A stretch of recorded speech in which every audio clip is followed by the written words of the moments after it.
We're here at Sierra Harvest's Food Love Project. Behind me is a technique of planting called Three Sisters. We're going to show you how to do that today. Companion planting is a useful gardening technique where you plant certain veggies together to take advantage of their natural tendencies and relationships. This is a technique that's been practiced for centuries, and most famously with the Three Sisters planting. The Three Sisters is a combination of three plants working together.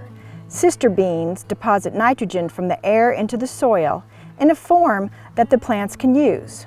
Plant pole beans such as Blue Lake, Scarlet Runner, or Italian Snap, not bush beans. Sister corn provides support for bean vines to climb upon. Plant your favorite. You can use sweet corn, dent corn, popcorn, or even a combination. And sister squash shades the ground with its large leaves to provide a good growing environment for all the sisters. Squash can be winter type or summer types or both. There are many variations on a Three Sisters garden layout, but all of them plant the sisters in clusters on low, wide mounds rather than in a single row. The Wampanoag method is best known because it was the planting method that the Iroquois taught the early colonial settlers. Other methods include the Hidatsa method, where each sister is planted in clusters on their own mounds, and the Zuni method, which is best for arid regions. The first thing is to find a location with at least 6 hours of full sun every day. The soil should be full of organic matter and weed-free. We're going to build a mound, which we're going to plant the Three Sisters in.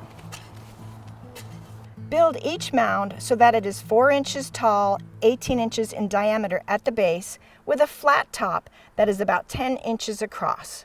Space mounds so their centers are 4 feet apart.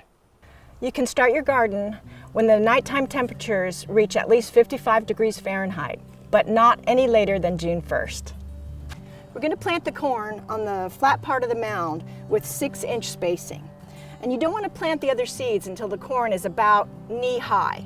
You can also transplant the corn to get a head start, and then plant the seeds for the squash and the beans at the same time as you plant the transplants. If you coat your bean seeds with an inoculant before planting, you'll fix nitrogen in the soil, and that will benefit all of the sisters. Here at Food Love Project, the kids actually planted the Three Sisters, and they used flags to mark where their seeds went. Sometimes a fourth sister is included, either a sunflower or bee balm or amaranth. This sister also supports the beans, lures the birds away from the corn with their seeds, and attracts insect pollinators. This Three Sisters mound is about a month old, and it's a perfect example of having 4 to 5 corn stalks in the middle with the fourth sister as an amaranth. The beans have been planted, they're going to get started, and they're going to start growing up the corn and the amaranth, and now we're going to plant the squash. Planting the beans a few weeks after the corn ensures that the corn stalks will be strong enough to support the fast-growing beans. We're planting the squash now that the beans are about 6 inches tall.